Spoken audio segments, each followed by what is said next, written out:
Stephen Mandell, and I'll let you introduce yourself and just give it up for Stephen.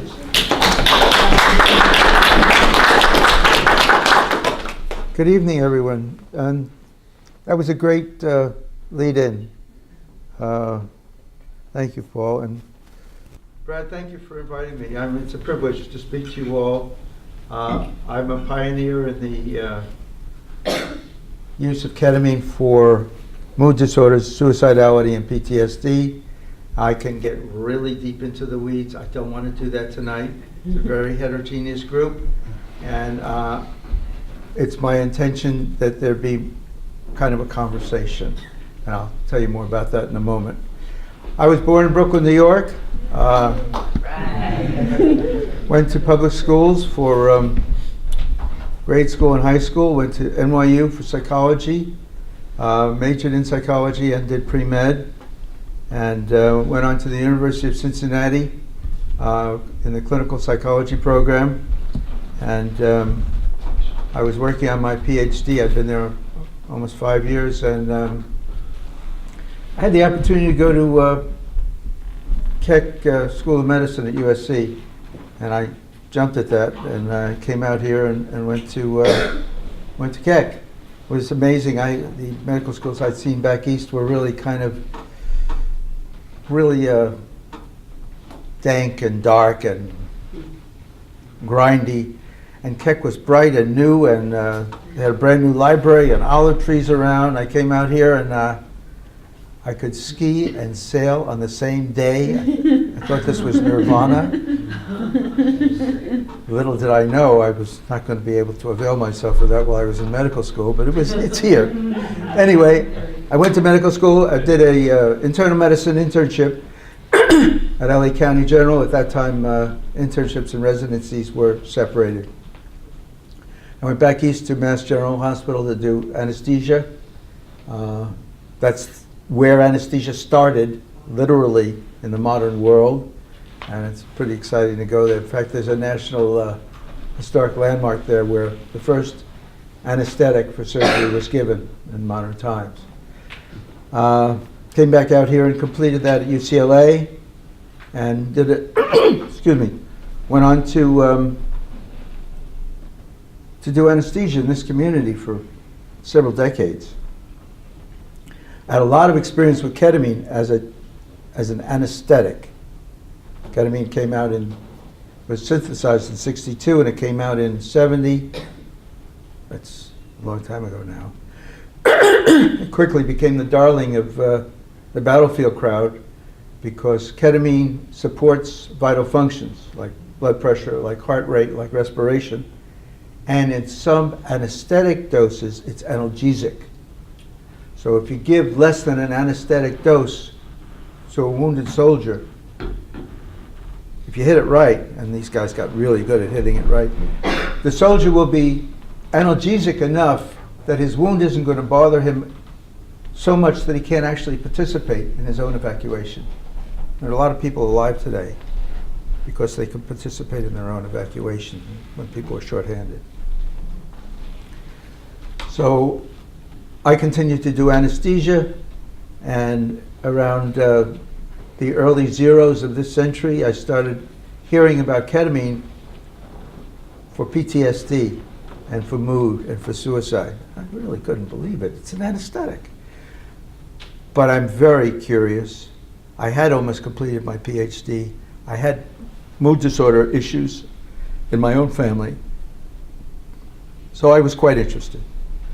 A guy named Berman came out with a study in 2000, really more of an observational report than a study, but he said, give these guys ketamine, and these guys being veterans coming back from Iraq or Afghanistan and needing surgery, and he gave them a little less than what they'd need for anesthesia, and found that the nightmares diminished substantially, and they didn't have to sit with their back to the wall and their eyes on the door so much.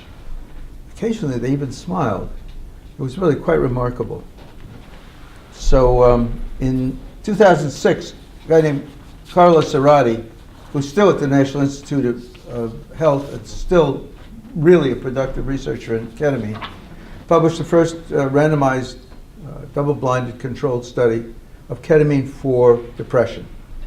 And he found that ketamine was amazing at lifting depression.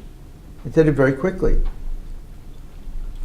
At that time, they were doing one infusion, and it didn't last long. And the detractors of ketamine, and there are many of them, and I can go into a whole story about why.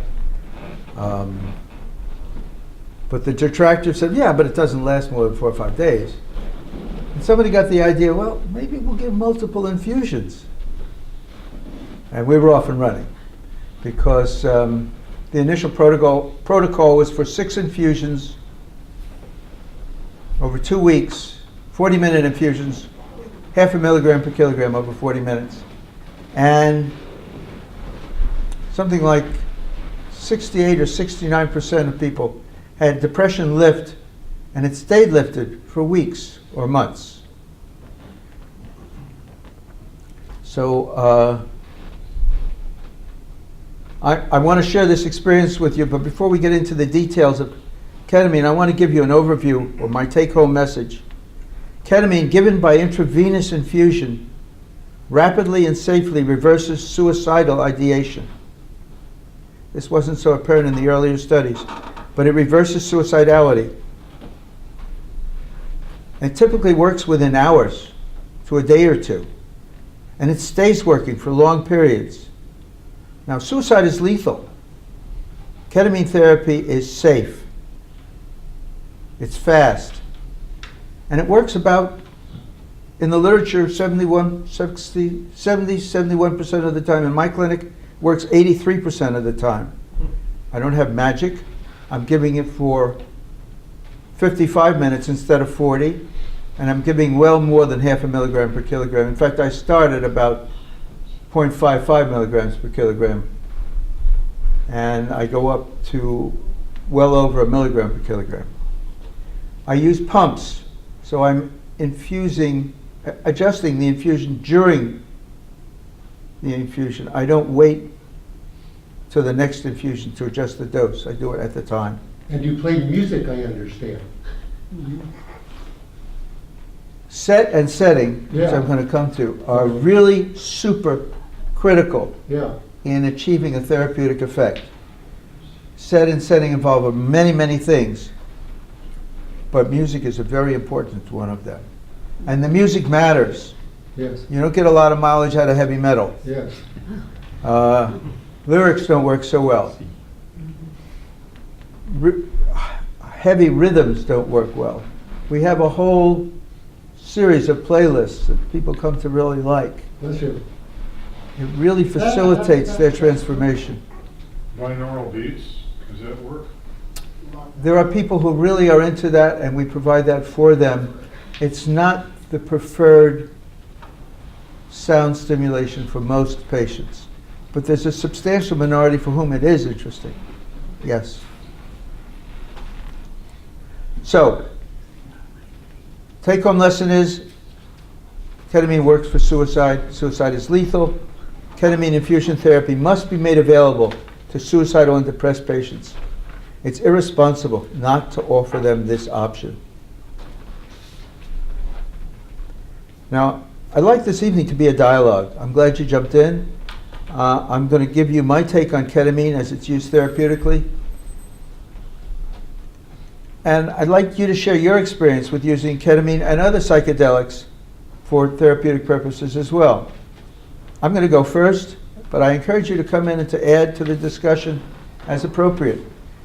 All of you have things to contribute. Please be brief and stay on topic. I'll break in if needed to facilitate, and if I get lost, Brad is going to come in and poke us both. Okay? Okay. First, let me ask you a question. How many of you take psychedelics yourselves? It's virtually the room. Okay. How many of you give psychedelics to patients? Okay. How many are going to admit it? We Well, have the opportunity to give them to patients and don't. That's a good question. everyone has the opportunity to give them to patients. If not themselves, then they can arrange it. And where people are profoundly depressed or suicidal, where they have failed at most of what we call conventional treatment, I think it's malpractice to not inform the patient of this availability of this really remarkable substance. Can I ask a question? Sure. When you use the word patients, you're talking about a professional relationship, though. I mean, someone who has a professional accreditation, right? I am. Yeah, okay. That's my world. I will try to be inclusive, but I'm not. The people who come to me are patients. Right. They define themselves as such, and so do I. That doesn't mean they're not people, but they're coming because of an affliction. Sure. That's not who they are, but that's what they got. Yeah. And some people have clients, and some people have good friends. Yeah, yeah. Well, now we're spreading it out a little bit now. I'm So, okay. not speaking to the etiquette or the protocol or the niceties of providing substances for your friends, particularly substances you really might not know the provenance of. Just because someone conveys something to you and says it's X, doesn't usually mean it's X. So in answering that question, it seems that very few people here could say that they supply or that they give it to patients because it's not a professionally established relationship. They're not in a treatment relationship with that yeah, person. yeah. Okay, I get it. Okay? Yeah. I'm going to share my experience, and I'd like to hear about yours. Okay. Do you have friends with whom you... I think Okay. most of us do. Okay. Yeah. Okay. Well, I kind of think you're heroic for doing that, no kidding. Because this is a scenario where it takes a little courage, a little stepping out of the comfort zone of most people in order to explore the possibility that this will enhance life and reduce suffering.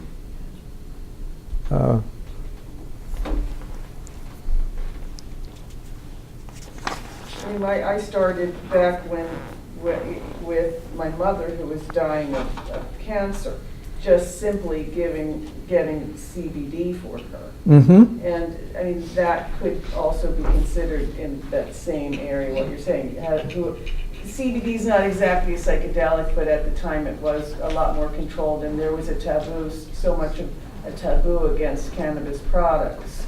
But I agree with you when to alleviate suffering or to help people, that it's most people would want to try. I mean, a lot of people would want to try and provide what they can for them.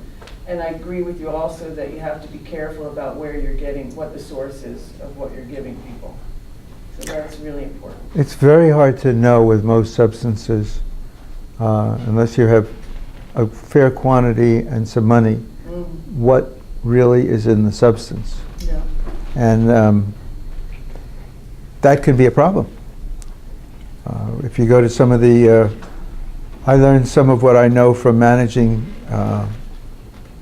disturbing trips from going to raves. And at a number of the raves that I volunteered at, there was a dance-safe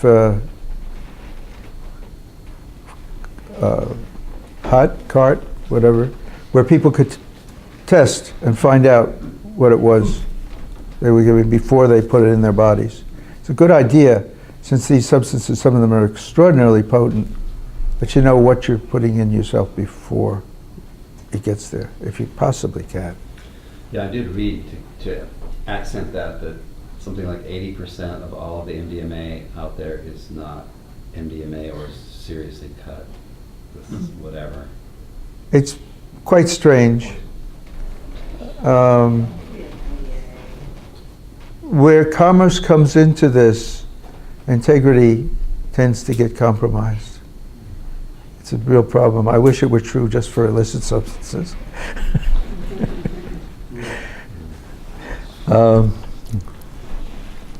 So depression is very widespread. About 6.5 or 6.7% of Americans have depression.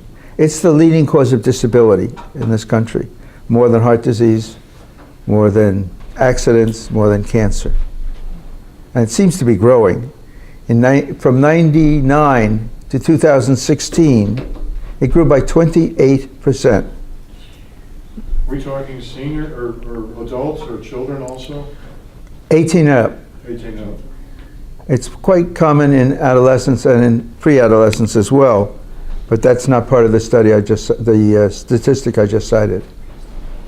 That information is available though, and it too has increased quite a bit. 4% of people who are afflicted with major depressive disorder take their lives by suicide every year. That's 4%, that's like over 44,000 people a year. 25 times that number attempt suicide, with horrendous consequences for themselves, their loved ones, their communities. It's really devastating, and there's good reason to think that it's somehow contagious and rapidly increasing. As just a side note, parallel, there seems to be an increase in homicides as well, and I think that's contagious also. That's for another evening. Each completed suicide costs our society about $1 million when you count medical bills, when you count lost income, you count police and emergency services and fire. We're talking about suicide, so there's a person and then the person is dead. But I'm glad that Paul brings it home for us. This is a real person suffering horribly. This is not a decision that people take lightly, sometimes impulsively, but not lightly. They got to be hurting, and hurting big time, and feeling very alone, very isolated, and very without any other benefit, without any other possibility, without any other resources. People who think they have something else to try usually will defer. So there's a lot of suffering.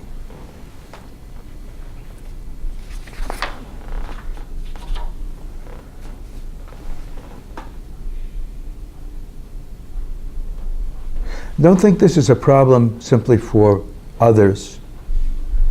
Suicide is very common in the healthcare community. Physicians and veterinarians commit suicide with twice the rate of the regular population, double. And they much more so than people associated with military, which are considered to be particularly high risk. It's nuts. We lose a doctor or veterinarian to suicide every single day of the year. They don't take the weekend off. It's There used to be dentists that had a high suicide. they do. Not quite that high, but yes, they do. Yeah.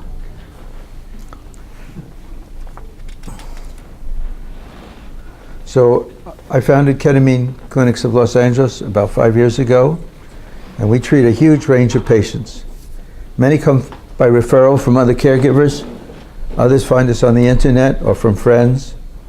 We screen them for suitability on the phone and confirm their histories and diagnoses by speaking with their caregivers. We're not into big workups. We want to know that they have the diagnosis they say they have. We're not interested in simply people who'd like to come because they want to try it. But if anyone has depression or suicidality or PTSD, we also have a program for chronic pain, but I'm not going to talk to you about that this evening. We give them ketamine via an intravenous. We give it via a pump. That's really important because ketamine given by other routes of administration and or by an IV drip doesn't work as well. In my clinic, as I say, we have an 83% success rate. The literature for intravenous infusion shows between 68 and 71% success rate. That's aggregating just about all the studies. Yeah. For how long is that afterwards? That's 50% or greater reduction in symptomatology maintained for at least 3 months. Okay, thank you. Yeah, it's a good question. After the full round of treatment, or just after one? No, after the full round. We don't even include, we have other statistics for people who don't complete, but they don't have nearly as good a result. And we also have people who do ersatz protocols. We like to do 3 times a week for the first week, 2 or 3 for the second week, and if it's only 2 for the second week, 1 for the third week. We also do 2, 2, and 2 over 3 weeks. But people who have 1 every Monday for 6 weeks don't have the same benefit. They have benefit, but it's not 83%. And people who do, oh, I'm going to do 3 and then I'm going off to Europe and I'll do the rest when I come back, it's much more hit and miss. Sometimes it's great, but it's not something that is as reliable. Very curious. I don't have an answer for this, but we've observed it so often that it's worth noting. Ketamine lifts suicidality very quickly and very reliably. It also lifts depression. The depression very frequently returns. Hopefully after 3 or 4 months, I mean, hopefully it doesn't ever return. We have people who've been out 2 years and it hasn't. But we have people who need boosters after 8 weeks. Usually 2 boosters will get them right back to where they were. The suicidality doesn't come back. I'd love to know what the mechanism of that is. But in any event, suicidality and depression, although very intimate, are not the same thing. Do you think that the suicidality doesn't come back because that thought or potential was lifted finally and they realize now there is a way out? Yes. Okay. Yes. Yeah, all of a sudden they have hope. But when they crash, and because of geography or money or stubbornness, don't come back for their boosters, Okay. and they get really profoundly depressed again, Yeah. they don't think of suicide as a solution. They don't think of it because they, oh, okay. I keep thinking that they don't think of it because they know that there's an alternative. There's an alternative. Okay. The medicine is always there. Even if they don't come back, the medicine is there. They know that it's possible to not feel that way. Yes, it's possible to not feel that way. That's it, yeah. People who have only had 2 weeks say to me, you know what? It was such a gift, such a blessing to know that I could actually feel like a person. And even though I'm not at all happy it was only 2 weeks, the fact that it was my lived experience was of being depression-free for 2 weeks is a real boost. Yeah, I just wanted to share a little story that I've never really self-disclosed in a big group, but I had been depressed for over a decade with suicide ideation, and after my first use with ketamine, kind of like what you said, it doesn't even seem rational to have those thoughts. It doesn't seem logical. It's nothing that like even enters my mind, and when it does, it's like so distant from anything that I can relate to anymore. So just kind of what you said, like it's not an option. They don't think of it as like possible anymore. That definitely happened for me. Like I can still feel depressed or sad, and know that there's hope and outlets and everything like that. But the suicide ideation is completely gone. Yeah. Completely, yeah. That's you really give a very, what you say is so reminiscent of what many people I take care of say. Yeah. Yes, sir. Sorry to backtrack a little bit, but I just was curious about the pump style. Is that like a newer technology? Is that something you developed, or is it something that's being used widely now for regulating and making it the most bioavailable, version of the medicine? The pumps have been around for years. They're called syringe pumps. A number of different manufacturers make them for a number of different purposes. And you put a syringe in them, and it depresses the plunger of the syringe in a very finely modulated fashion. So it's the same thing they use for ozone therapy, correct? Is it the same type of pumps they use for that? I don't know the answer to that. Okay. You were just talking about the little balls that hook up to They're like little pressure balls? No, No, not those. no, Oh.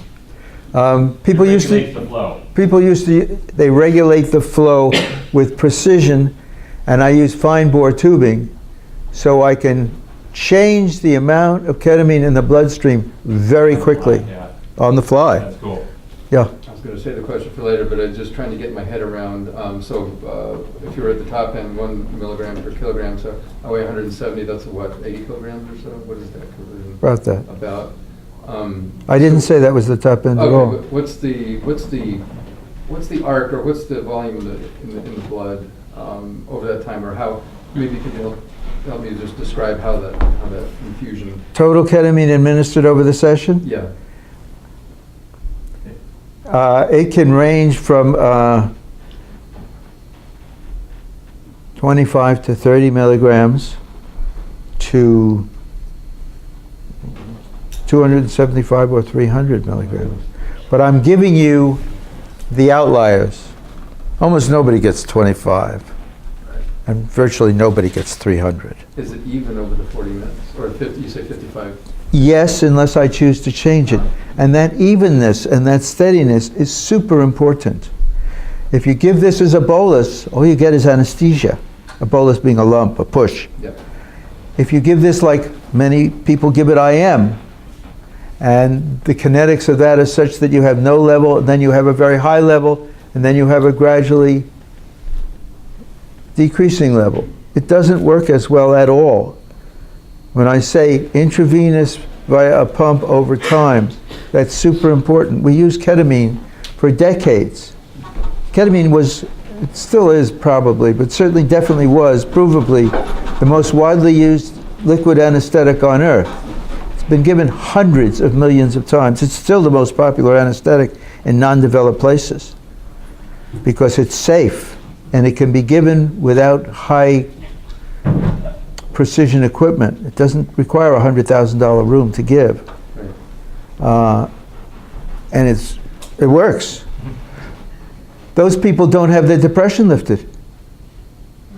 You have to give it gradually and stay at sub-anesthetic doses. And keep them conscious? Yes. You want them to dissociate. Everyone knows what dissociation is? And one end of dissociation is you're waiting online at the grocery store to pay. You're standing there with your shopping cart thinking about what you're going to do tonight. Your mind and body are separate. Dissociation conceptually is the mind and the body are separate. Now, at the other end of that very broad spectrum, you can be so altered you don't know who you are or where you are or which end is up. That is not only undesirable from a number of points of view, it doesn't work for treating depression or suicidality. People that altered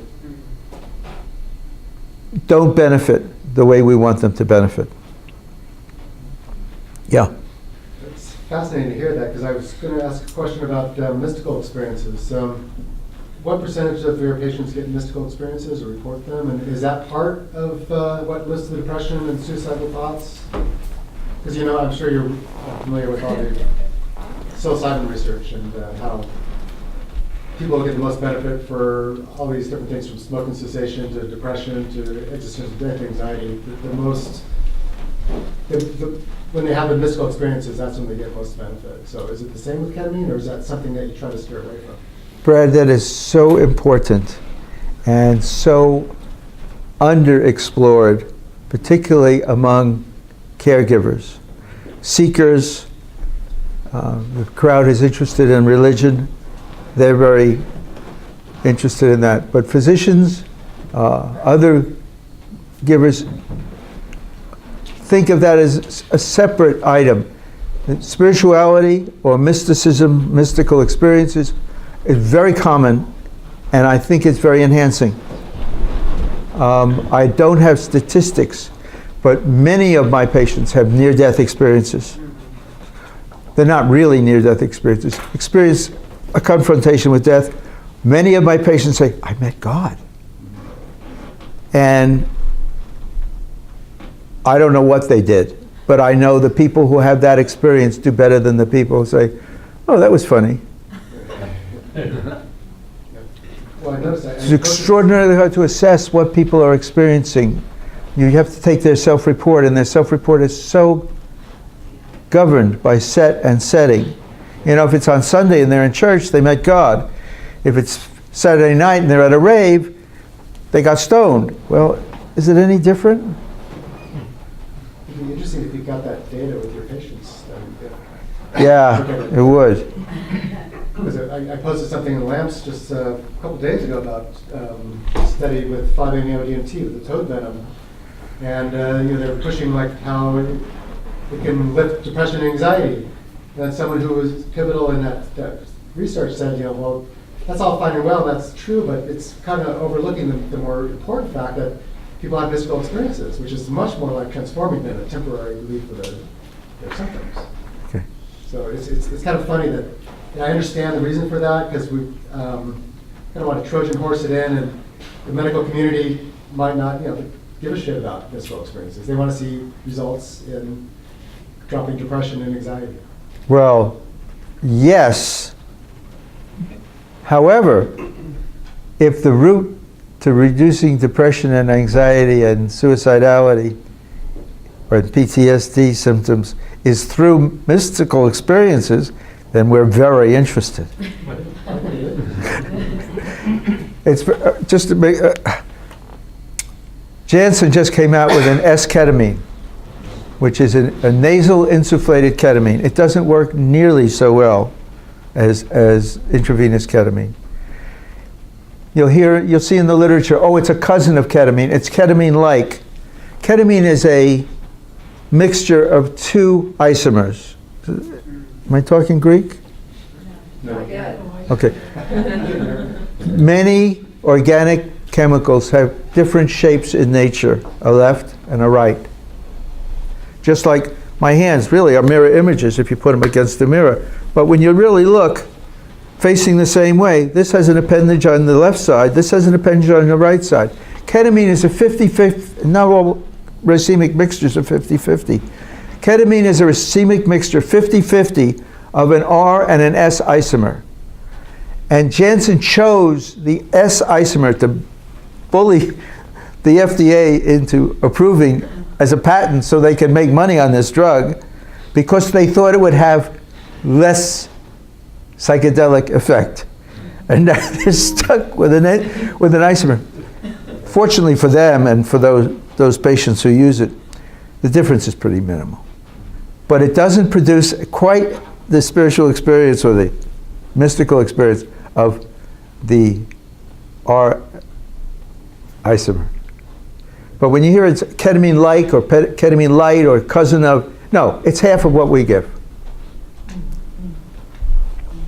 Yes? I just love to wrap up the tail end of that, my last question. So on minute 53, you could conceivably have one more push in, correct? Out of the 55 minutes. And then when would that patient metabolize out to be able to stand up? It wouldn't be a push, but I could increase the rate of the drip, although I wouldn't be likely to do that in the last 2 minutes. But patients recover from their infusions, depending on their experience with psychoactive substances, between 10 and 20 minutes. Virtually everyone is able to walk out of the clinic in 20 minutes. And are safe to take an Uber or a Lyft. Not to drive themselves, not to do a bike, not to do a skateboard, but they can get into an Uber and they're able to defend themselves if there was any predatory behavior. Yes? Are you aware if remission rates for depression are correlated with people's participation in psychotherapy? They are. We have a 5-point program for aftercare. And I don't know how much you want to hear about this, but they are sleep hygiene, nutrition, exercise, an intimate interpersonal relationship with a peer. By intimate, I don't mean necessarily a carnal relationship, but an intimate one, and talking therapy. And those are super important. And the people who just come and say, okay, fix me, and don't get proactive about their own wellness, have shorter lived benefits. Sometimes they do have benefits, but they don't last.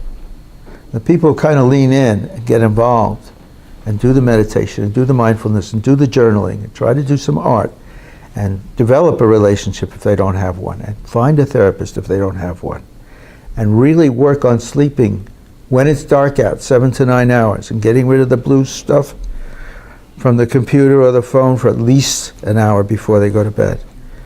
And doing it the same time every day. And eating as close to plant-based as they're able to get.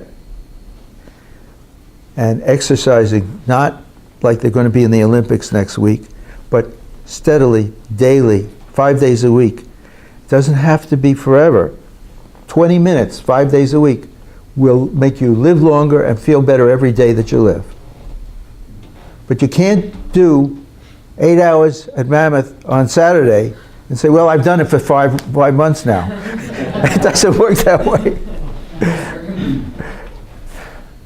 So, yes? Do you want to have questions like this continuously, or do you want to keep going? Because I know you have some coaches and all that. I just want to show.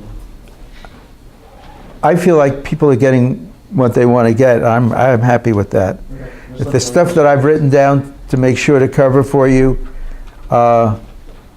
may not be of interest to you. This is obviously people who have the courage to ask a question are invested in the answer. As long as it's of general interest, I'd be happy to continue. Do you happen to know if the VA has a permission for? 2 years ago, VA was not even, therapists at the VA, psychiatrists at the VA were not even permitted to mention ketamine. Now there are 2 studies going on that I'm aware of, and there may be others, because the VA, these VAs are so siloed and so almost really secretive.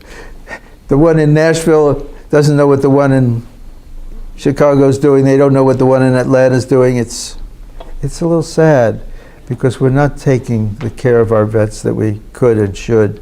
They all are damaged. You can't, I mean, all those who've seen combat are damaged. And it's just a real part of life. I think one of the, this is not advocacy here, but one of the things we did as a nation by having an all-volunteer army is all of those who have, all of us who have any kind of privilege, don't let our kids get involved. And it's terrible because if my kid's ass were on the line, we would have a lot less war. So it's a terrible, trying to solve problems with guns does not work well. We've been trying that for a very long time, and we've gotten really good at it. We've gotten very good at developing the hardware. And it just doesn't seem to have occurred to the people who make the choices that it's not working. We need to try something else. One thing you haven't mentioned is addiction. Has there been any work in that area? Yes, I have a whole minority of patients who are recovering from opiates or alcohol and who use the ketamine infusions not only to lift their depression, but it gives them focus, it gives them concentration, it gives them energy to resist their cravings. Some of the earliest work with ketamine and mood was done by Ptsd in Russia in the 1980s on Russian alcoholics who were still drinking. My patients mostly are abstinent when they get to me. But he had amazing results. And there was a change of regime and they forbid him to continue his studies. But it's there in the literature. And I met him at the ketamine conference last year. He's a cool guy. And they were double-blinded studies. They were clean studies. Ketamine helps people to resist the cravings of alcohol and opiates. Not quite so good with coke or amphetamines. So again, the follow-up question is about the mystical experience. I mean, do you know how much that played a factor for addiction? No, I don't. I have no sense of that at all. No. Yeah. About addiction to ketamine. Yeah, that's a big problem. That's one of these things that, 2 things we say, oh, we better not give it to people because they might become addicted. The other thing we say is, oh, we don't know what the long-term effects are. That's such BS. That's such nonsense. There are communities of abuse. Ketamine is not addictive in the sense that opiates or alcohol or tobacco are addictive. Physiologically. There's no withdrawal syndrome. You don't build tolerance. Don't build tolerance. No. But there are people who are addicted to ketamine like there are people who are addicted to chocolate or ice cream or sex. That doesn't mean we shouldn't have chocolate or ice cream or sex. That means these folks have a problem.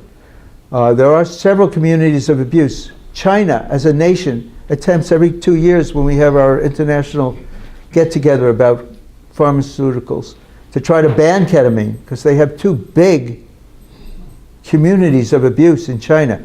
For some funny reason, it's the 2 communities that have big ketamine factories in those towns. What a coincidence that is. But they really want to reschedule ketamine so it's almost unobtainable. But we have a big community in San Juan, Puerto Rico. And they use, to get back to your question, roughly 1.5 grams a day for years. And the people who use 1.5 grams a day for years, about 20% of them, it's hard to know for sure because we don't know what the denominator is, because people have trouble coming forward and acknowledge they use this drug because they get arrested. But it's one of the problems with making something illicit. It becomes very hard to know anything about it.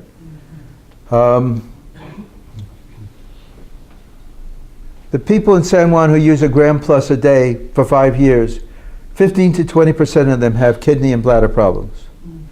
And you'll read, oh, be careful if you use ketamine, you're going to have kidney and bladder problems. Well, I've done over 1,000 patients. I've done over 8,000 infusions. I've been doing this for 5 years full time. This is all that I do. Nobody's kidney or bladder has had a problem in my care. They shouldn't have a kidney bladder problem because ketamine eliminated through feces, so it's nothing to do with the renal functions. So bladder and kidney should be intact. It doesn't make sense. No, but findings don't have to make sense to be. Correlations can not be causal, but they have to be explored. And these people in this community and in China do have a much higher incidence of kidney and bladder, particularly interstitial cystitis, which some pathologists feel they can differentiate from other kinds of chronic interstitial cystitis. Oh. They think that the ketamine has a kind of a signature histology. Oh. That's, Maybe after the- that doesn't, we had Lewy bodies proving that ketamine hurts the brain. And then we discovered, which some people are still refusing to acknowledge, but it's pretty clear, it's an artifact of the staining for preparing the slides. It has nothing to do with the ketamine. Anyway, yeah. Because ketamine doesn't go to kidney, so it doesn't make sense. Well, it does partly get cleared by the kidney and the bladder. What organ does it filter through mostly? Liver. Liver?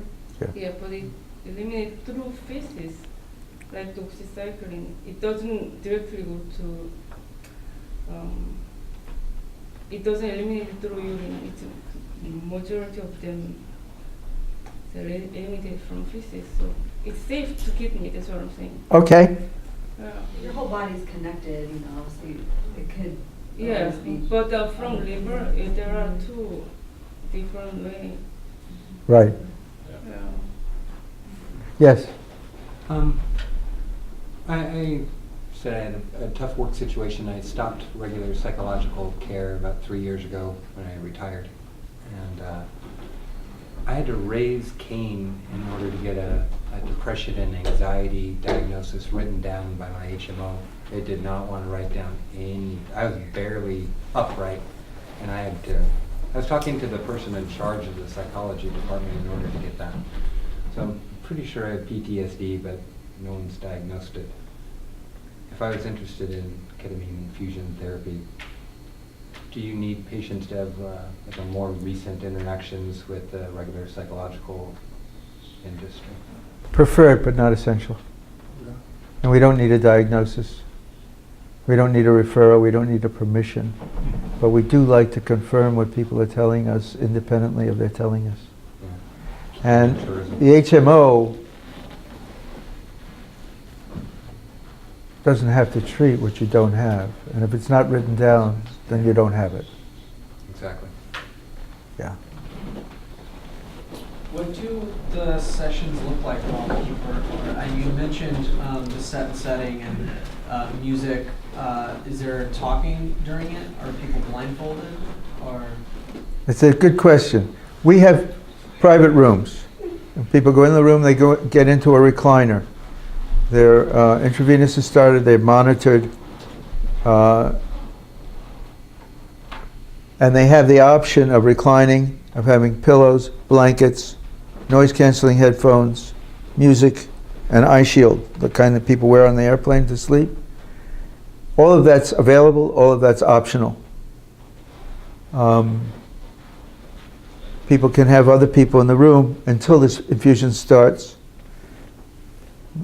They can have people come back into the room after it's completed. They're made as comfortable as possible.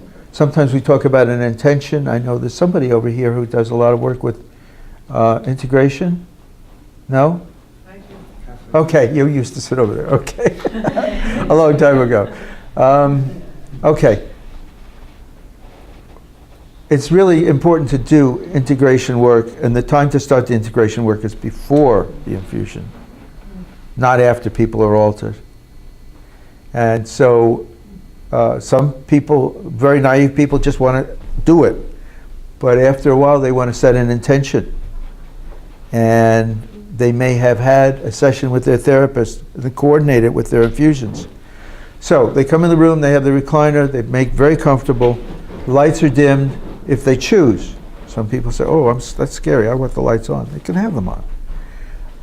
And we start the infusion. Is that? yeah, thank you. Sure. Yes? I'm going to go a little offbeat here. There's a lot of ketamine being used in the underground, which I'm not saying anything surprising. I'm curious, I know people are self-administering, getting effects, and they're getting help from it. What's the downside of that? And you say it's not, I've been around addiction for years. I know nothing about ketamine and addiction. I know all the other substances. So, but I keep hearing it's the one that's addictive. So, Ketamine's real hard to make. I did some fooling around with that in college. It's a long time ago. Some of the synthetic pathways have gotten a little less circuitous because people have gotten a lot more experience synthesizing it. But ketamine's hard to make. It's really, really good cousin to PCP, which is much easier to make. So I'm really concerned that people don't buy ketamine from a bottle from an FDA-approved source. And I don't worship the FDA at all, but they do assays, and they're pretty strict about the quality and the concentration of what's in the bottle, and that there be nothing else in the bottle, including organisms and other chemicals. So just be really careful. So many things feel like, smell like, melt like ketamine that are much easier to make and much cheaper to find. So, what are some of these things? PCP? And then qualitatively, they're similar. No, not in the experience. Well, they're a different drug. Like we're all experiencing. I don't know what you mean. And I think to Faith's question, she's asking about these substances that we are experiencing, and if we experience PCP, I feel like we would know pretty quickly that it's not ketamine. I'm not sure you would. Really? Well, that's what I'm asking qualitatively. I don't think you would. You might. I'm not a connoisseur of that. My understanding is they're drastically different substances as far They as are. the effects that one experiences. I see with PCP, I see a great deal of belligerence and outright violence, and a great deal of agitation. I don't see that so much with ketamine. So- But I'm not out there in the clubs. It's been a long time. And I don't know. But I got to tell you, we talked about botanicals and what you guys are doing with lamps, which I think is great. Botanicals are usually mixtures of stuff, not one substance.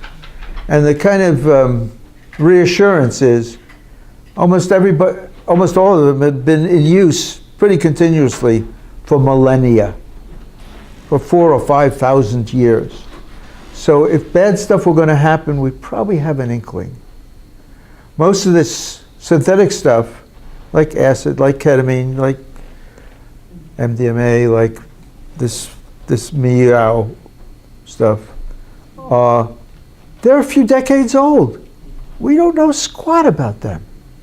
Now, ketamine is legal, and ketamine, as I say, is, if not the most, within the top 3 most widely used anesthetics on earth. It's literally been given hundreds of millions of times. And it's given recurrently to pediatric patients, to burn patients for dressing changes, for people who have to come in for sedation for exams, like routine endoscopies every month or even every week. So we know about ketamine, we know about recurrent administration.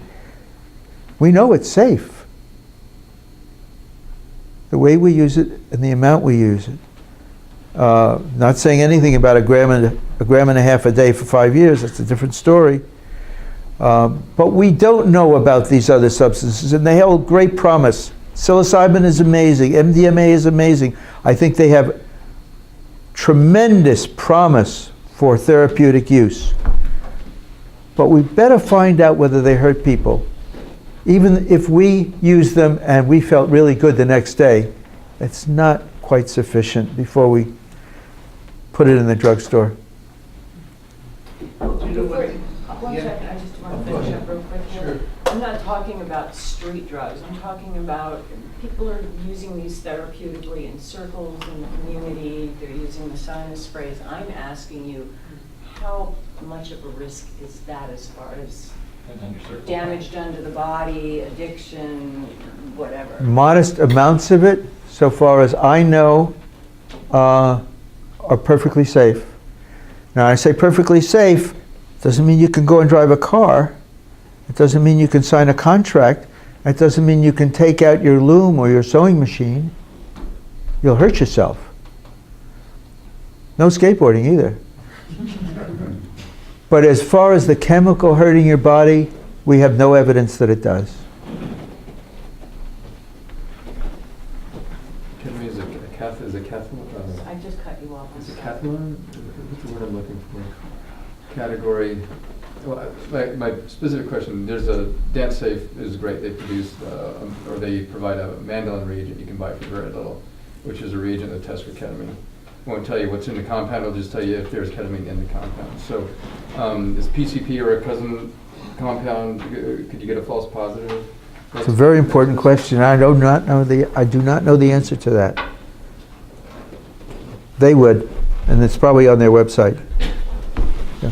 Yes? What about people with a diagnosis of bipolar or schizophrenia? Are they still eligible for your treatment? They are. Bipolars are great. I don't do bipolars who are already manic. And when I started this, it was really kind of fringy to do. Now it's quite mainstream, and I get a lot of referrals from psychiatrists.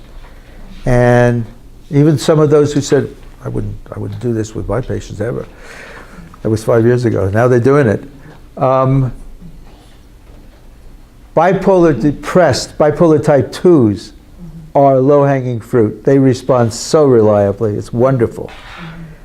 Now, if they're having a hypomanic episode, and if they're starting to make lists and to speed up, maybe to spend a little more, maybe not going to bed so much, it's a time to defer their treatment. But the bipolars who are just can't even get out of bed, haven't taken a shower in 3 days, just can't focus, they can't get it together, they don't think anyone cares about them anymore, they do so well. That's the time to go. What about psychiatric drugs, SSRIs and stuff? Does that interfere? No, we started out thinking it was terrible, and we've ended up realizing it has no effect at all. No effect. Virtually none. And some people come to me because they want to withdraw from their SSRIs. And they want the focus and the energy, and they want the reduction in anhedonia so that they can do this comfortably. Many people experience SSRIs as really raising up the floor, but really bringing down the ceiling. And they're kind of in a narrow band, and they don't have the depth, but they don't have any heights either. And they don't have pleasure. And some of them also have problems with weight gain or with loss of libido. And ketamine is great for helping those folks. Do you have experience with the efficacy of treatment for RLS, restless leg syndrome? There's a new drug out for that, and it is not ketamine, and I have no experience treating ketamine with it, but I have a patient on that new drug now that I can't remember the name of. And it's only out like a few months, I think. It's not an opiate. No. Good. I call your office. I have a whole bunch of cards on this table.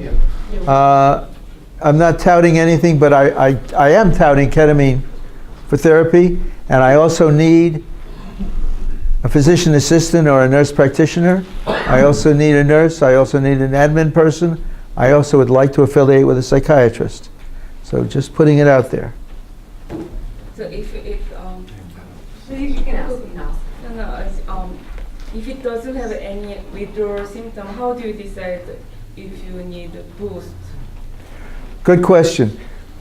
All of our patients have enrolled in a mood monitor, which is a text they get every day, and they're asked to respond 1 to 10. How are you feeling today? Bad, a 1, wonderful, a 10, somewhere in between. I know that sounds hokey. It's based on the Likert scale that you probably saw for pain. It's amazingly reliable and reproducible, and seems to have validity.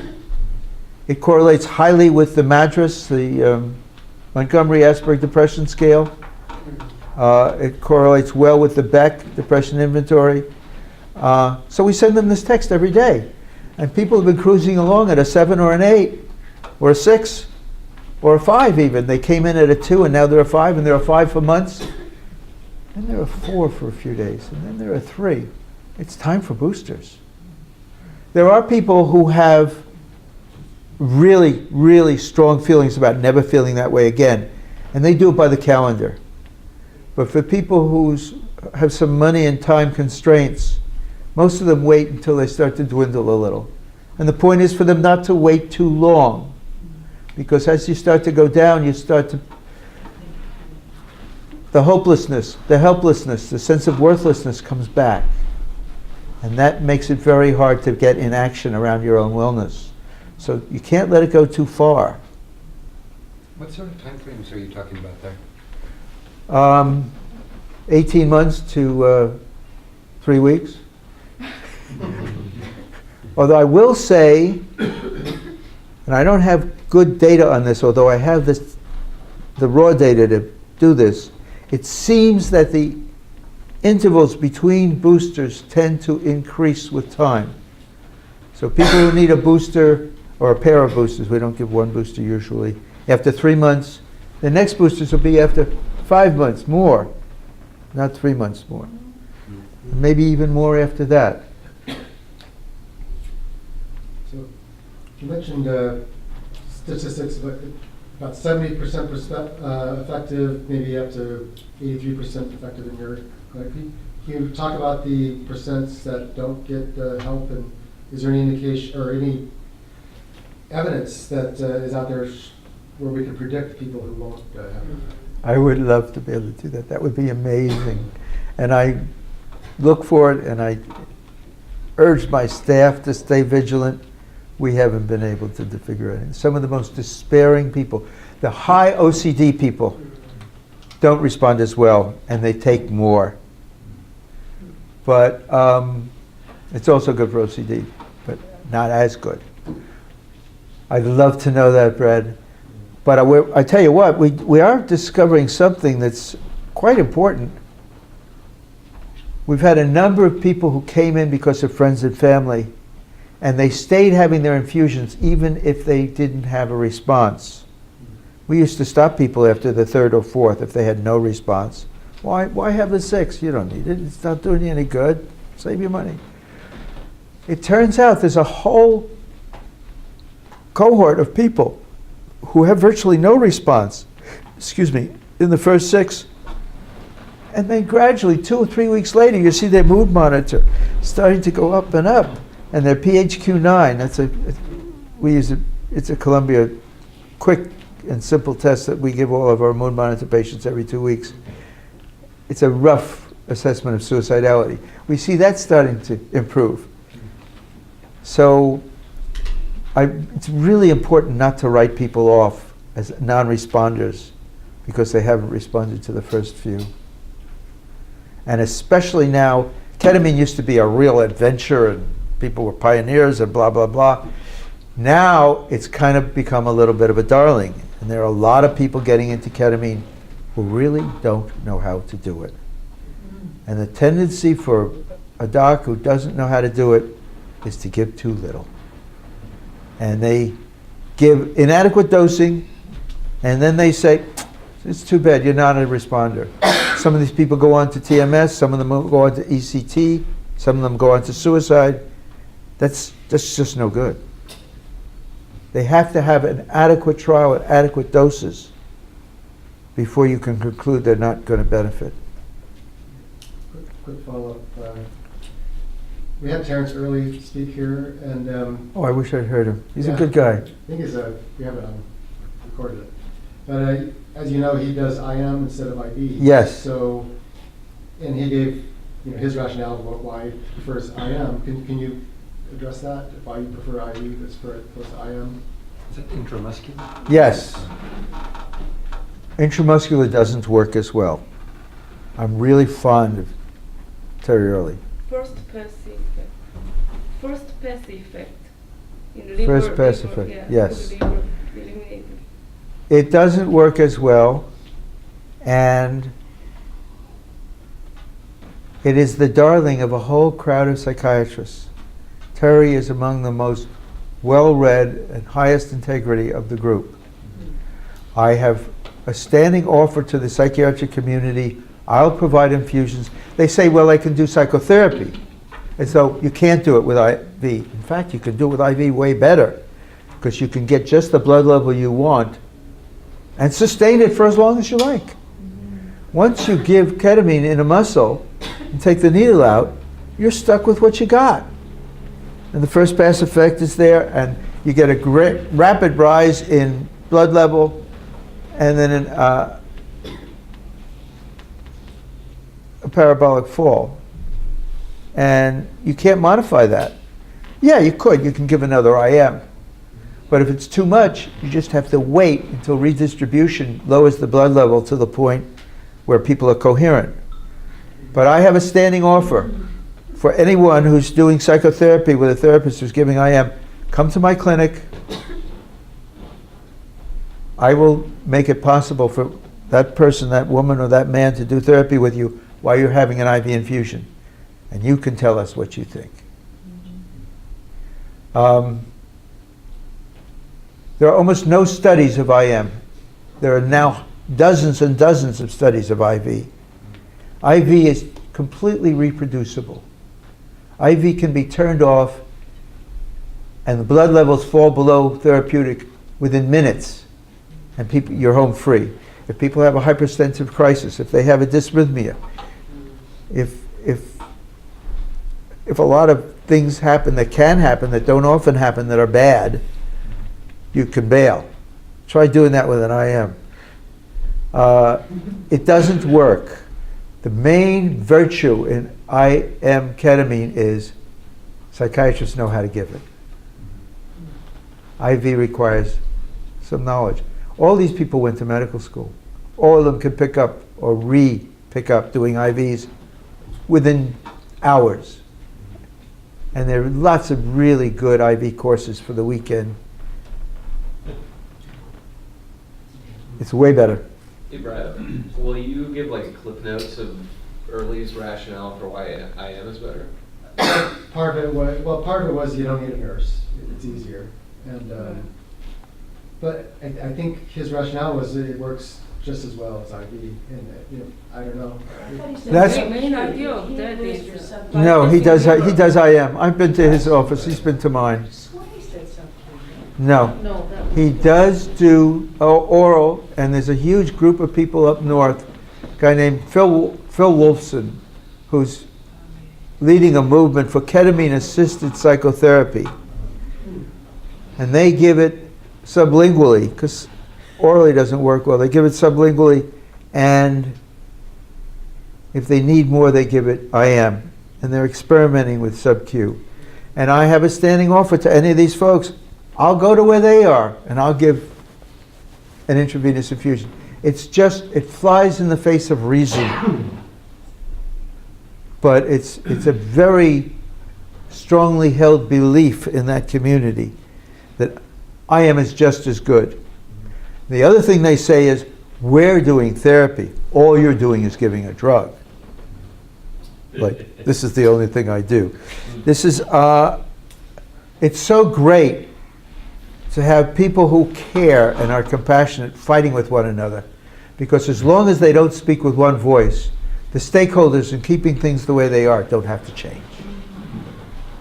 It's crazy. So the people in San Juan who are doing a gram and a half a day, how are they administering? Nasally. Nasally. Almost all of them. What's that do to your sinuses after a while?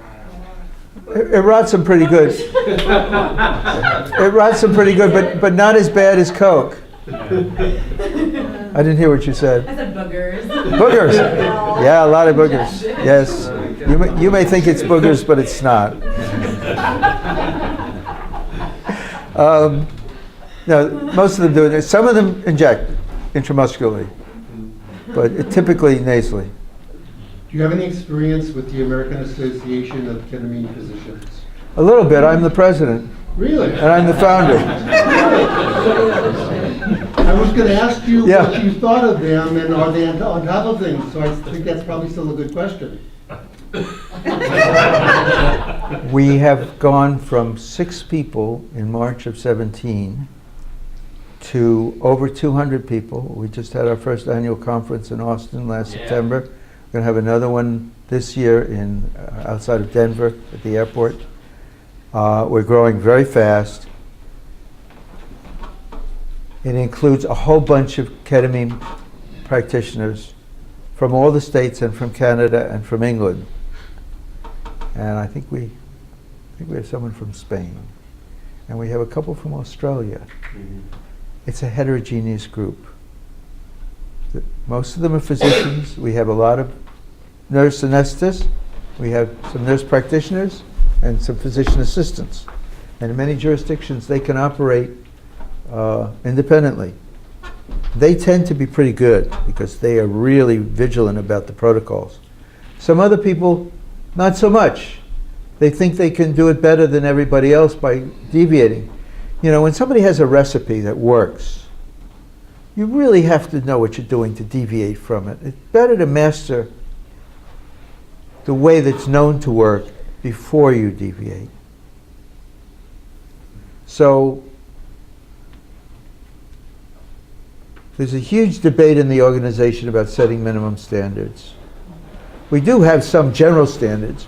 People who are not transparent, like there's 4 clinics that are run by a guy who promised they can fix your libido, they can fix your unluckiness.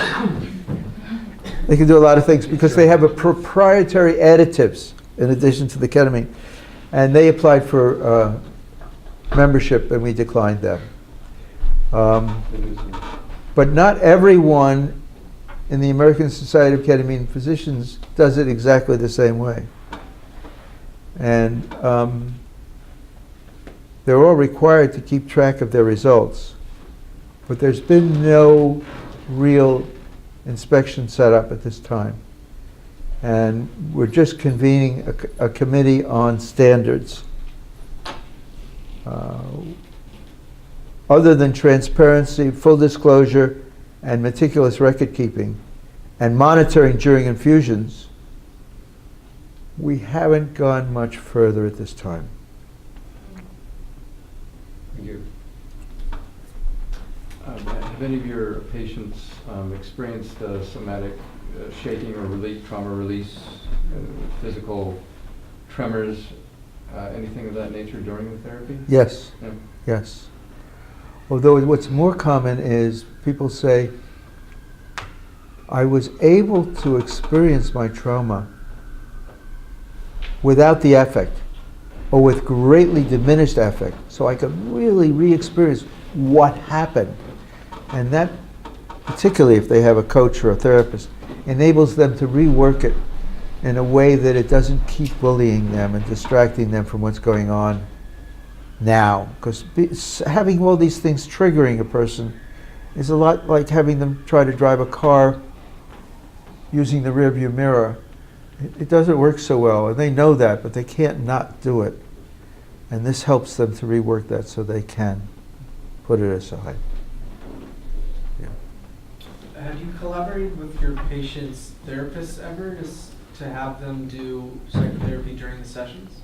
Yes, and that's what I'm inviting for the psychiatrists who are doing ketamine-assisted psychotherapy. What's the response usually from the therapists? Wow, I had no idea I could get to that kind of material. And the patients, we all have, most of us have, elephants in our rooms. And sometimes they're pretty elusive, even when you're working hard in therapy. This gets you present to the elephant. It's really cool. I've read some stuff about it acting on the NMDA receptor. Yes. And I was wondering if you've ever treated anybody with anti-NMDA or encephalitis or brain inflammation, and if that's worked. I haven't, no. That's probably not, you know, the mechanism of action is a du jour thing. MDMA was the one for a long time, and now it's AMPA, and it's moved on to elaboration of brain-derived neurotropic factor, and that seems to be sticking, but we really don't know how it does what it does. No, just for how ketamine works. Okay. No, we don't know. I've no experience in treating people with encephalitis. I had experience treating people with chronic brain injury, chronic traumatic encephalopathy. Okay. Ketamine doesn't fix that. So it reduces the NMDA, It acts on the receptor. but it makes it more receptive or less receptive? It actually ends up, it's an inhibitor in one area which promotes more free glutamate in the synapse in other areas. It's kind of convoluted. Both, huh? You know, I have a Yelp page, and people give me nice reviews most of the time. I just had a review this week from a guy who really elucidated the mechanism of action and how NMDA receptors in one area are inhibited in a way that permits more NMDA to be secreted elsewhere in the brain. And he's really deep into the weeds, so if you want to read that. Yeah. I'm interested in this, I really am, but I'm much more a hands-on guy.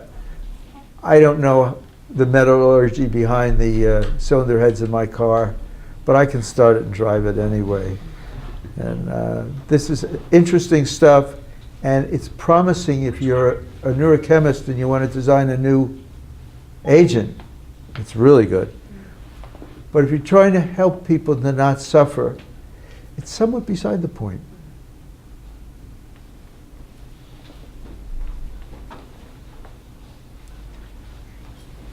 You guys have been really very responsive. I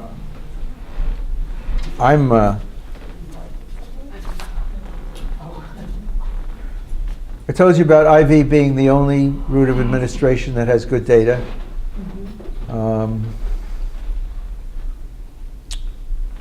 The set and setting hypothesis. It's difficult to think of many other concepts which are as fundamental and as widely accepted in the study of psychedelics as set and setting. The concept, which was first proposed by Timothy Leary and his group at Harvard. Remember Timothy Leary? God, did they ream him. Anyway, Timothy Leary felt that the character of the psychedelic experience is almost entirely determined by the user's character, expectation, and intentions are set, as well as by social and physical surroundings in which the drug experience occurs. Leary went so far as to claim that 99% of the specific response to LSD is determined by set and setting. Does anyone want the citation? No, I just wanted to make a quick comment. Yeah. I finished Pollan's book, How to Change Your Mind. Yeah. And, he's got the whole cast of characters from the early days, and the person that deserves the most credit for set and setting is Albert Hubbard, who was sort of a cowboy, if you will, in the early days. Timothy Leary, yes, he promoted it greatly, but Hubbard was the one. I just wanted to give him a shout out. Pollan's book is interesting. It's a good book, and he's a really good writer. He doesn't mention ketamine once in the book. Zero. Yes, maybe he hasn't taken it yet. I'm surprised you didn't try that one. Yes, me too. Is psychotherapy an option in your treatment at your clinic? I mean, is it something you guys offer? We don't. No. We urge people to be involved in psychotherapy. We don't offer psychotherapy ourselves. We do refer people looking for a therapist to other therapists. We don't do it in-house. That's for practical reasons. And it's also a little political. We get many of our referrals now from people who do therapy. If they were concerned about their patients not coming back, they wouldn't be sending them.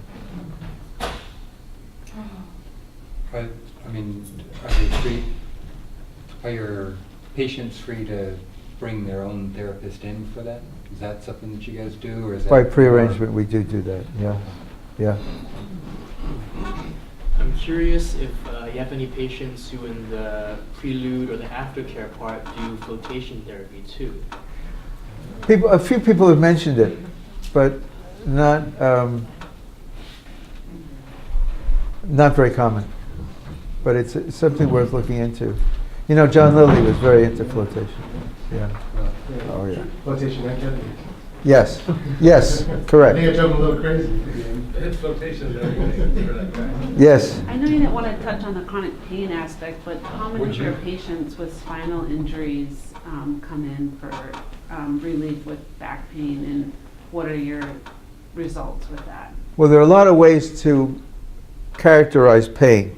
One of the ways contrasts anatomic pain with central pain. Anatomic pain, a paradigm would be you broke a leg and the bone is sticking out. And non-anatomic or central pain would be a phantom limb. You had a limb blown off in a mine accident. And mine, military, not mine, in the ground. And you have horrible pain in that limb. And you really do. And it's really gone. So where is that? That's central pain. Ketamine is amazing for central pain. It only works acutely for anatomic pain. If you have an injury and I give you ketamine, it won't hurt, but only so long as the ketamine's on board. You won't be relieved after it wears off. Whereas with central pain, we give infusions and people have relief for months. If they come in early enough, this is called CRPS, Complex Regional Pain Syndrome. They come in, and if they come in early, they really have relief forever. It's a cure. They mostly come in after years because people don't believe them, then they want to try opiates, then they want to try nerve blocks, and they want to try nerve operations. All of these interventions make them worse. So when they come in, they're really, most they can hope for is some relief. Are migraines central or anatomical? Most of the time they're central. Some are anatomic, but we do pretty well treating chronic migraines with ketamine infusion therapy. Not as well as we do with depression and suicidality, but well. Can't win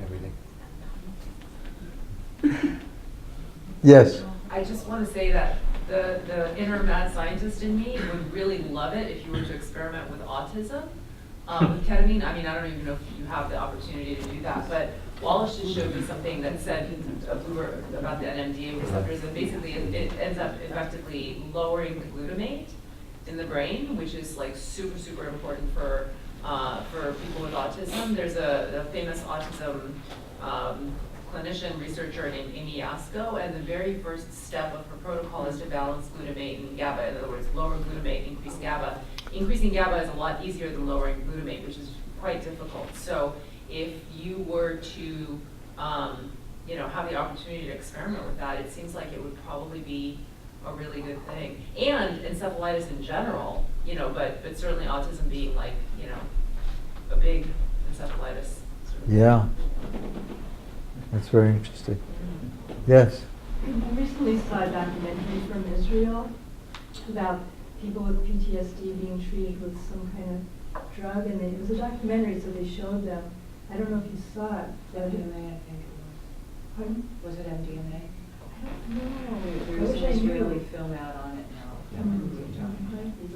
Do you have the link? I'm going to find out, but I'll look it up. But have you thought about maybe doing a documentary? I know it's privacy and stuff, but maybe people, just to get the word out, I have tried to get the word out with little short films on YouTube. I have a whole bunch of YouTube films. Nothing has helped ketamine become more widely known than Johnson & Johnson starting to advertise their Spravato, which got approved on March 4th. And it's so interesting because they've been bashing ketamine, they and other big pharma, for decades, and now it's okay. That's helped a lot. Yeah. Yes. Along those lines, I just heard that in Europe they have another variant that they've patented. It's different than the Johnson & Johnson. They're giving it IV in Europe. It's not approved here for that use. But IVS ketamine would be damn good, almost as good as ketamine. That's what I do. Anyone doing any work with end of life, like what they do with Yes. with the Yes. mystical experience? Yes. Mystical experience. I don't have enough experience. My impression is it really works extremely well, and properly dosed works as well as psilocybin. But that's not a fact or a study, that's an opinion based on a very small n. But psilocybin is the one that I know of that's actually been studied and been profoundly effective. So since ketamine is so relatively safe, I'm wondering why there haven't been studies with ketamine as well for it. It's such a crapshoot. It's such a crap. There's a woman doing oral and sublingual ketamine and sub-Q ketamine for hospice care. But she's doing it primarily for pain rather than for depression. She has fabulous results. Lucinda Legrand is her name, and Lucinda Grand. She's up in Oregon or Washington. She's really wonderful. I've heard her speak several times, and she is doing really great work. Because it sounds like there's not a lot of contraindications. I mean, None. The main contraindication is you don't get any reimbursement at all. You better have some other way to get groceries because you're not going to get them that way. And that really makes a difference in what people pay attention to, unfortunately. Yeah. So,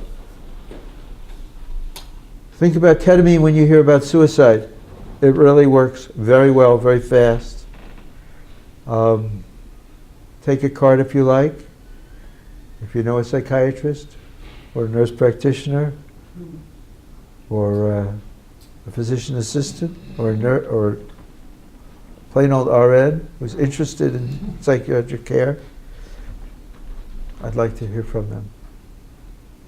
And I really appreciate how generous you've been with your time and your questions. I hope I've been responsive to your questions. We have more time, by the way. Oh, I'm not leaving. Yeah, I'm we just, have 1:30. I thought other people might want to, but I'll stay. We can end early if there's no more questions. Just not letting ask more questions, more time. Okay. I have a quick question. Yeah. The protocol for a patient to come in and receive treatment is they come in and it's done in one day, and they go on and come back in 2 weeks or 4 weeks or 6 weeks or whatever it is. They call on the telephone, and we ask them to execute a medical release, which gives us permission to speak to their caregiver without violating any HIPAA regulations. And if we get that medical release back, I call them and I do an interview and an intake screening. And then I call their caregiver if they're suitable patients. And they're scheduled for 6 infusions. They're not obligated to do 6 infusions, but they're scheduled because the interval between infusions matters a lot. And we want you to have a space on the calendar if it's working for you and you wish to continue. You commit to doing 2 infusions. You give a deposit, and you come in and start.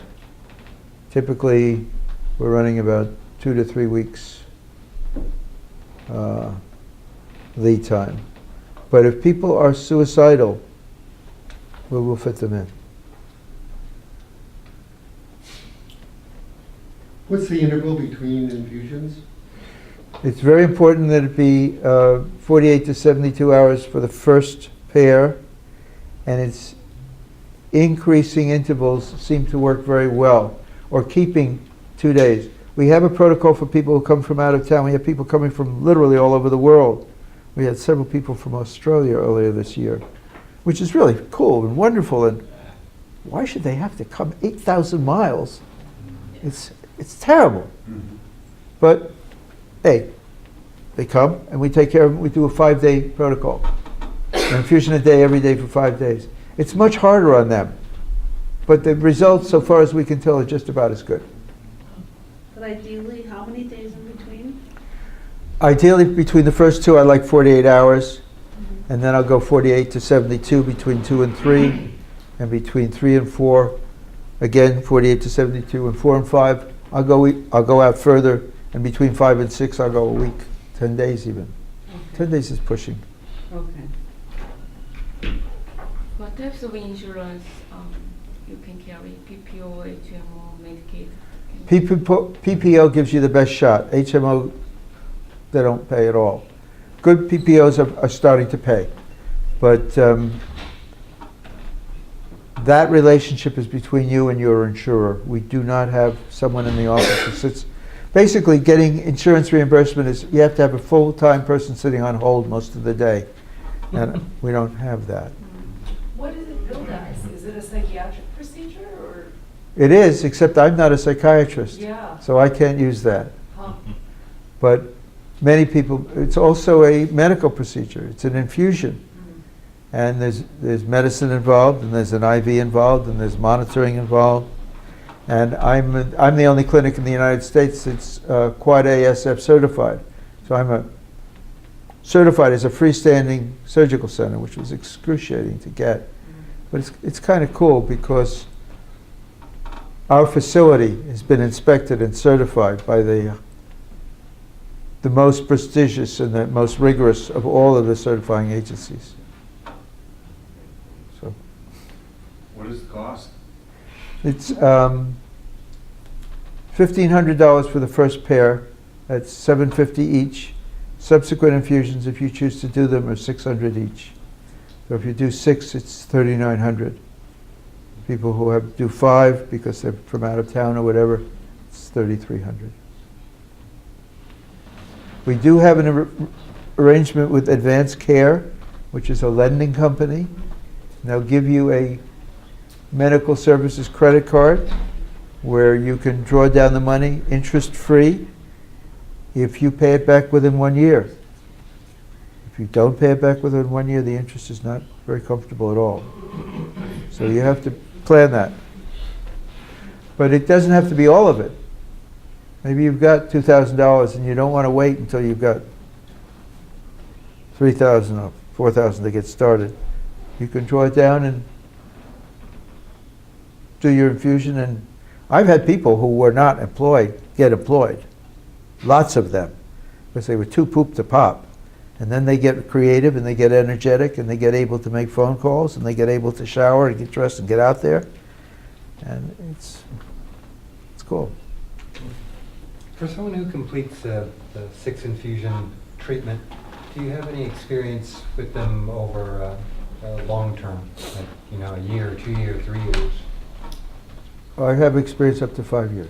Yeah. What are you seeing with?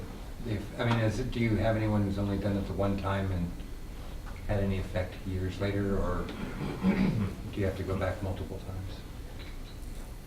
I have a lady who did many infusions over about a 2-year period. And she's been out now, not had any infusions, although we're in touch, for 3 years.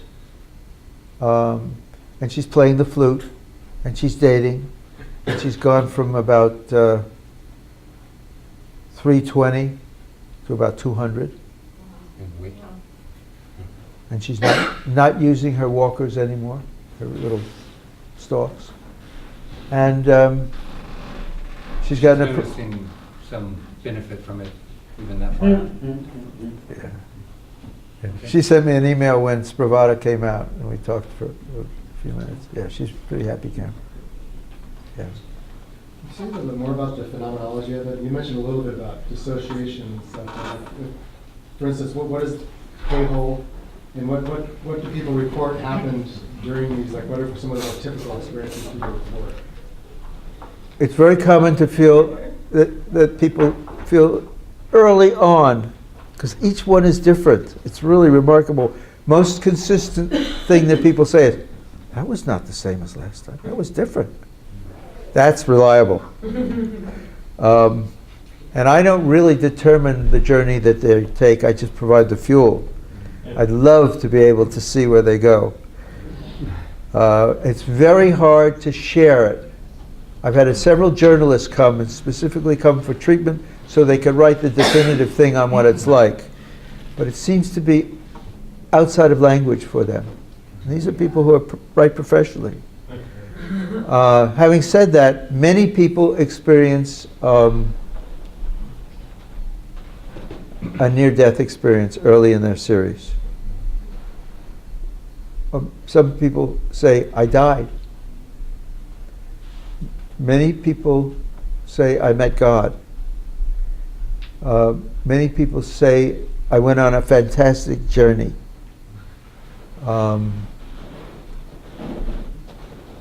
Some of them are able to articulate it, where shapes and colors morph into different shapes, people combine and separate. There are lots of people and then very few people and then lots of people again. It can get a little raunchy. It can get Bruegel-like, if you know that painter. There's a lot of change in light, and the music gets incorporated into the experience. I think the music really has an impact on the journey. I wish I could answer better. So a certain percentage, I imagine, also have hellish experiences, right? You know, we sell the first two as a pair because we were really having trouble getting some people to come in for the second one. But we don't have to sell 3 as a trio. Almost always by the day after, when we talk about after the infusion, we don't mean when it's turned off. We mean by noon the next day. Usually by after the second infusion, they know that something cool's happening. They say, oh, I'm lighter. Oh, I feel so much lighter. Oh, I can stand up straighter. Oh, I don't have that on my shoulders anymore. Have you ever tried it yourself, just so you have an idea what it's like? No. Oh, come on. Will it minister for you? I promise you, if I become depressed, I will. Why haven't you? Who would give it to me? So whoever is putting the IV in your clinic? That's why you need a nurse practitioner. I haven't done it. I'm not opposed, but I haven't. We encourage you. Thank you. Yeah, we support you. Thank you for your offer. Doctors do. Thank you for your offer. He seems pretty happy. I am. Yeah. Yes.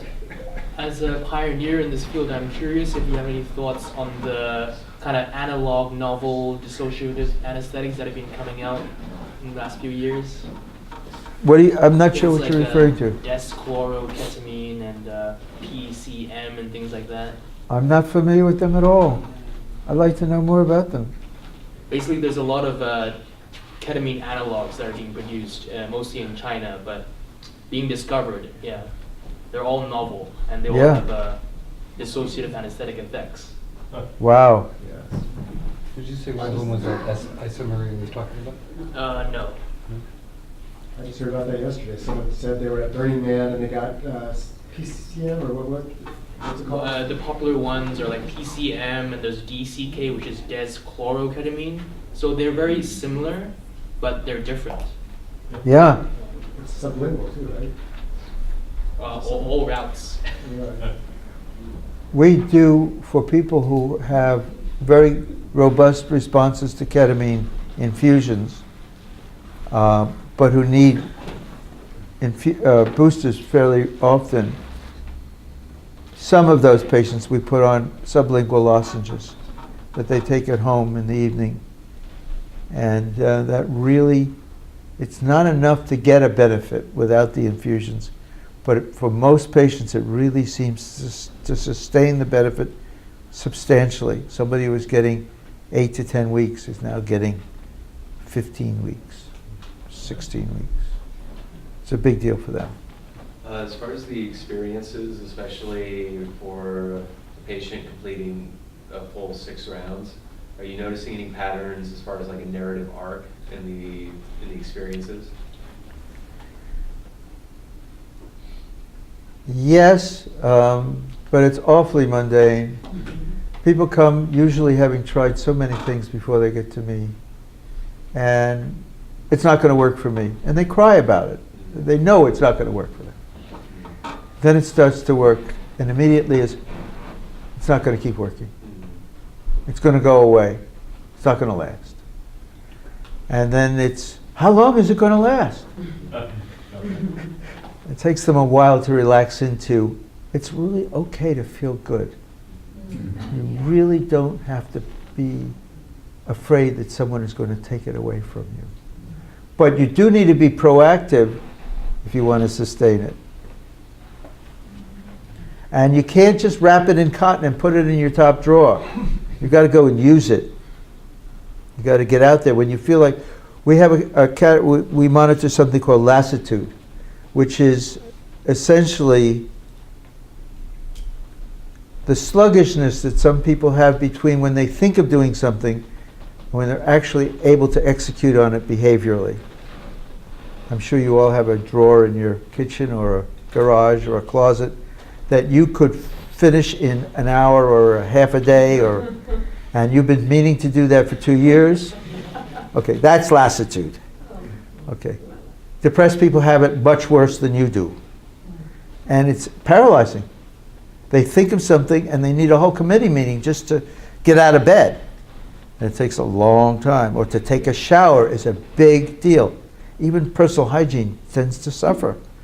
And you can really see the latency between thinking of doing something and doing it start to really, really get smaller and smaller and smaller. But some people, you know, if you feel like doing some work, if you lie down, maybe the feeling will pass. You got to get up and do it. You can't put further impediments in front of doing it. So could someone use ketamine just for lassitude? Yes. Yes. It's a debilitating thing. Oh, yeah. Yes. And we have people coming for creative blocks. People in Silicon Beach and in the entertainment industry who are, I have a guy who used to play for Johnny, the late night guy. Johnny Carson. Blocking on his Johnny Carson. And he played for a lot of very famous people. And in the early 2000s he stopped playing, and he hasn't played until about 15. And he came to me, because his wife came to me, and he said, you know, maybe I could go back to playing the piano again. And he barely played around the house. He's working now as a piano player on TV. Good. Yeah. And he hasn't had boosters in, I don't think he's had boosters in 2 years. And his booster now. Yeah. He does have lozenges. Yeah. Do you ever This is using it. Sorry. Do you ever see your patients have the effect of it in the beginning and then take a dip where, like if you were to give them the mood scale or whatever, where they're like, oh, I don't know if it's working, but then come back up? Or do you ever see the arc go down, or how does it usually? Yeah, I see it go down. I don't usually see it spontaneously come back up. No. You also mentioned between the first and second dose, sometimes it went down, right? Very common. Yeah. And yeah, there's a real dip there, and I think it's because people have that trip that Brad was talking about. And they also really become aware of the elephant. Well, the ones that they have a bad trip or a bad experience. Well, even those that don't have a bad experience become aware of a lot of unfinished business in their psychic life in a way that it's been a little elusive for them to identify. And they really start to get, a lot of people visit their folks. I'm talking about where they go. A lot of people visit, even folks who have passed on. And they have dialogues with them. Problem with recognizing that stuff is now you have to do it. Yeah, it's good to have a therapist. Your business card says ketamine clinics, plural. It does. In Los Angeles. It does. How many clinics do you have, and what's your goal? I have one clinic, and that's my goal. So is plural not supposed to be there, or you want to expand your reach? I'm not supposed to tell you this story. Okay. But I'm going to tell you anyway. Okay. When I was starting out, and I got my first website, a guy had ketamine clinic, and he wanted $1,500 for it. And I didn't have any money then, and I also felt really kind of taken advantage of. So I was ketamine clinics. That or the real ketamine clinic? Yeah. He didn't have a clinic. He just had the domain. Room for growth. I was thinking if you wanted to expand your business and make it clinics and needed an advisory committee, you could send us monthly invitations. Thank you. I have ambitions like that sometimes, and generally I am smart enough to get back to earth. This is a lot of work. And we really do it meticulously. You need a lot of help. Yes. I have 9 people working for me. Wow. It's amazing. I mean, I really don't believe it myself, but there it is. And Try ketamine. it would make it more manageable, probably. Yeah. Sure. Yeah. But they do a good job. If you look at my Yelp reviews, you'll see all of them mention my name, and patients love them. They really are caring and compassionate and tuned in. And that's part of why I have the success that I do. I wish the whole medical field, particularly the psychological side of it, had Yelp reviews. That's awesome. Yeah, I agree with you. And I wish they were, I wish people were more committed to good outcomes than they are. Not just to doing whatever service it is they promise to perform. A lot of people just go into work. Sometimes, yeah. I asked my question. And they may be depressed also. I asked my question about the American Association of Ketamine Physicians because I follow a lot of the threads, ketamine threads, and I notice a lot of MDs now opening their own ketamine clinics, and they have no idea what they're doing. Some of them don't, yeah. Yeah. And it seems that that association would be the place to go for. Are you talking about the Facebook thing or the American Yeah. Society of Ketamine Physicians? I see a lot of ketamine threads of new physicians opening ketamine clinics and advertising on Facebook. Right. Okay, but there is a Facebook group for ketamine providers. Right. That's not the American Society of Ketamine Physicians. And that has a very heterogeneous group, some of whom are pretty unorthodox. And I'm not in favor of orthodoxy, but I am very in favor of evidence-based medicine and evidence-based care. There's a lot of education that is needed for those physicians starting clinics that don't know what they're doing yet. There are. Yeah, I get pitched occasionally to be a mentor or to go around and be a franchisor or a trainer. Yes.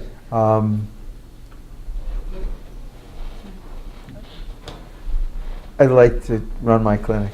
Yeah, thank you. Time for maybe one or two. Although that's needed, definitely. One or two more questions. I have one quick one you might not be able to answer, but I know it's being used a lot in veterinary medicine. As an anesthetic, not for mood disorders. Right, that's a question, like for dog depression or something, it's not being used. Well, that's not such a silly question, because I'm running into oodles of people who have their dogs on Prozac. Yes, like, too much better product. Yeah. Oh, dogs in the United States today, as a group, get way better care than we do. As a group. No kidding. And when I say we, I'm not just meaning present company.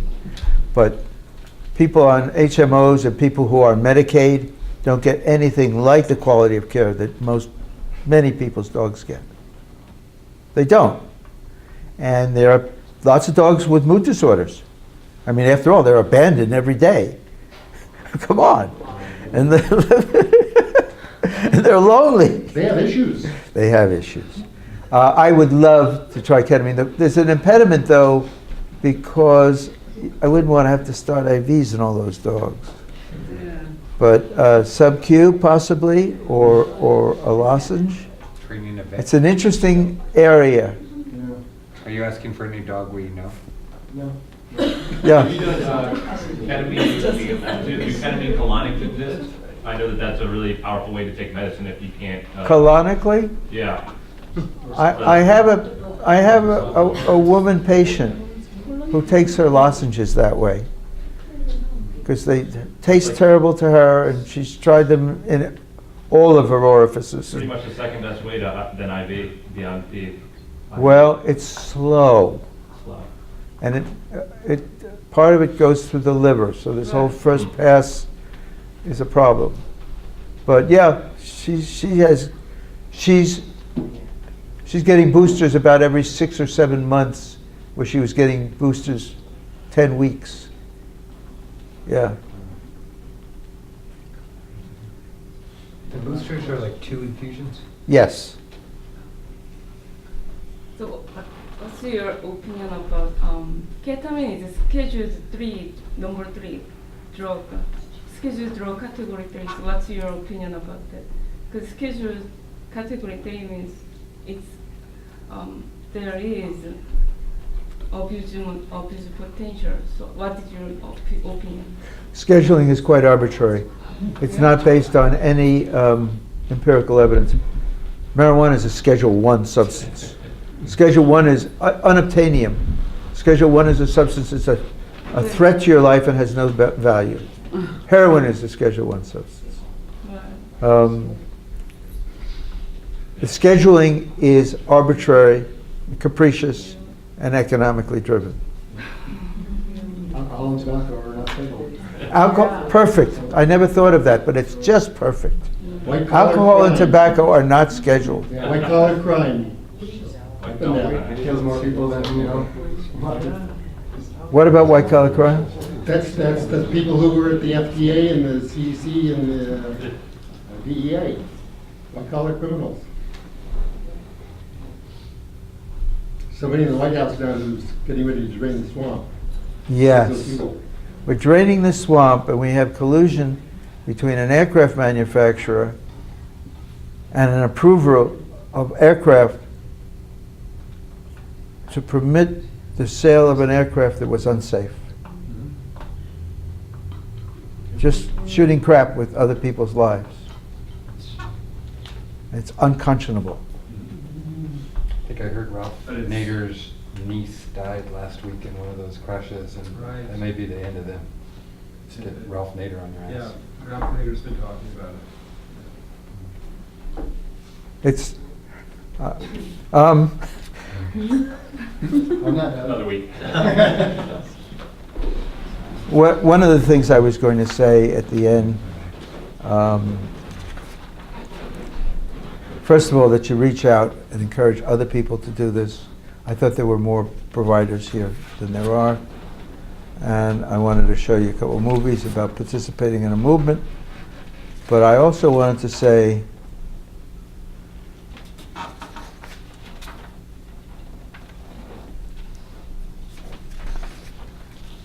a foundation of our life's work and your livelihood, if you do anything with caring for people, is a commitment to science and to the primacy of facts and respect for the truth and its free dissemination underlies all that we do as professionals. So please express yourself as citizens while you still can. Your silence will not protect you. Speak up. Insist upon accountability from your representatives. Vote. Affirm and defend the culture which underlies your contributions and your achievements. It's in jeopardy. Tell the FDA and your representatives that you need continuous, uninterrupted access to ketamine and other emerging psychedelic substances without market and price manipulation. That there are no substitutes for these medicines and that their availability is literally a matter of life and death.